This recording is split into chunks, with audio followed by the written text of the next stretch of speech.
Doctor Shafiqur Rahman সাহেব অনেক বছর আগে ওনার সাথে দেখা হয়েছিল। আমার মনে 2003 বা 2004 আমি হার্ট সার্জারিতে ওসমানী মেডিকেল কলেজ সিলেটে একটা বক্তৃতা দিয়েছিলাম। উনি আমাকে জড়ায় ধরছিলেন। এটা উনার মনে আছে যে আমি আপনার সাথে অডিটোরিয়ামে দেখা হয়েছিল। তখন ফরেন অর্থমন্ত্রী ছিলেন সাইফুর রহমান।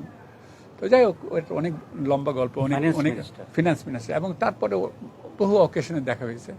হঠাৎ করে শুনলাম যে টেলিভিশনে যে উনি বক্তৃতা দিতে গিয়ে পড়ে গিয়েছিলেন। তো তখনই আমার পাশে যে ছিলেন আমি বলছেন ইসিজি করা উচিত। তো কেউ যিনি ব্লাড প্রেশার দেখতেছিলেন সব দেওয়ার টেকিং কেয়ার। এনিওয়ে, আমার যেটা মেইন উদ্দেশ্য বলার বা এখানে আপনাদের সামনে আসার, যে ডাক্তার শফিকুর রহমানের সাহেবের মতন একজন ব্যক্তি, রাজনৈতিক পরিচয়, ডাক্তার এবং সমাজসেবী এক ভদ্রলোক, যিনি যাকে ডাক্তার সমাজ খুব ভালোভাবে চেনে। উনি যে ইউনাইটেড হসপিটালে অপারেশন করছেন এটা কিন্তু খুব বড় কথা না। উনি যে ডাক্তার জাহাঙ্গীরের কাছে অপারেশন করছে এটাও কিন্তু তেমন বড় কথা না।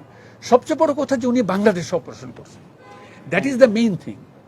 এই কনফিডেন্সটা উনি আমাদের উপরে পেয়েছেন, এইটা হলো সবচেয়ে বড় জিনিস। যে উনি চিন্তা করছেন যে আমি বাংলাদেশের ডাক্তারের কাছে করব। দেখবেন যে অনেক বড় বড় লোক, আমাদের পার্শ্ববর্তী প্রেসিডেন্ট হয়েছেন, দেশেই অপারেশন করে, এবং দেশে অপারেশন করাতে কি হয়, বাংলাদেশের মানুষের ভিতরে বা সেই দেশের মানুষের ভিতরে জাগ্রত সৃষ্টি হয়, এবং এইটা ডাক্তার সমাজকে অনেক প্রভাবিত করে, অনেক ইনভলভ করে। এই জিনিসটা ডক্টর শফিকুর রহমান করছেন। তো ওই দিন এনজিওগ্রাম করার পরে মমিনুজ্জামান আমাকে ফোন করলেন, এবং উনি ফোন করে আমার সাথে বললেন যে আপনাকে একটু দেখতে হবে। তো ডক্টর মমিনুজ্জামান আমরা প্রায় একসাথে 34-35 বছর কাজ করি। তা হার্ট সার্জারিতে, heart cardiology sector, cardiac surgery sector, we know our territory. কোন রুগীটা ওনার, কোন রুগীটা আমার। সেজন্য আমাদের কার্ডিওলজি, আমাদের 4-5 জন কার্ডিয়াক সার্জন কনসালটেন্ট, ওদের 4-5 জন কনসালটেন্ট, আমাদের এই হসপিটালের এই সুনির্দিষ্ট যে কোন রুগী কীরকম চিকিৎসা পাওয়া যায়, এটা কিন্তু খুব বড় কথা। সো আমি আবারও ধন্যবাদ দিই আমাদের চেয়ারম্যান সাহেবকে ইউনাইটেড হসপিটালের। উনি যথাযথভাবে আমাদেরকে সবসময় সব ব্যাপারে আমাদেরকে হেল্প করেন, আমাদেরকে সব কিছু আগায় দেন। যা যখন চাই তখন তা ওনারা আমাদেরকে প্রোভাইড করেন, যত টেকনোলজি এবং মেকানিক্যাল সাপোর্ট যেগুলো আছে। এটা একটা বড় জিনিস।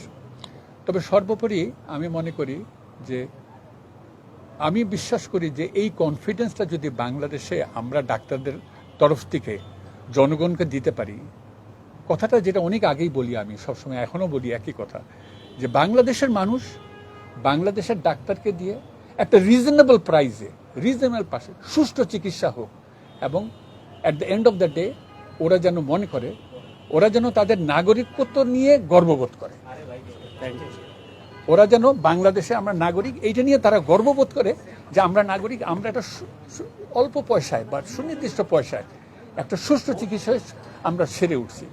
আমাদের কষ্ট করে বিদেশে যেতে হচ্ছে না। অনেক আগে, আজকে থেকে 2003 সনে না 4 সনে একটা ইংরেজি পত্রিকায়, আমার মনে নেই অবজারভার নাকি সামথিং, হার্ট ফাউন্ডেশন, আমরা যখন প্রথম হার্ট সার্জারি শুরু করি ব্রিগেডিয়ার মালিকের নেতৃত্বে, তখন আসতে কত শত কোটি টাকা ফরেন কারেন্সি সেভ হয়েছে বাংলাদেশে। So that was a day যখন ওই যে মুজাহিদ সাহেব এরা সবাই আসতো। তো আমার কথা হলো যে এই আস্থাটা আমাদেরকে দেখা উচিত। যদি বলি ব্যবসায়িক দিক দিয়ে, health industry is a very big industry. এটা অনেকে বোঝে, অনেকে বোঝে না। আমি সাধারণত এরকম ইয়েতে আসি না, কোনো লাইভ শোতে আসি না, কিন্তু আমি এটা বলবো যে বাংলাদেশে এখনও ইউনাইটেড হাসপাতালের মতন বা এভারকেয়ার হাসপাতাল, ঢাকা শহরেও যদি 10টা হাসপাতাল হয়, রুগী শেষ হয় না। সো এই বিগ ইন্ডাস্ট্রিতে আমি পলিটিক্যালি বলেন, ব্যবসায়িক এদের বলেন, আমরা চাবো এরা যেন আরও দৃষ্টি ওদের এই পাশে আসে, এবং বাংলাদেশের অর্থনীতি এটা তারা যেন আগায় নিয়ে যায়, এবং শিক্ষা, স্বাস্থ্য বিভাগটা আরও মানুষের ঘরের দরজায় তার পৌঁছাইতে পারে।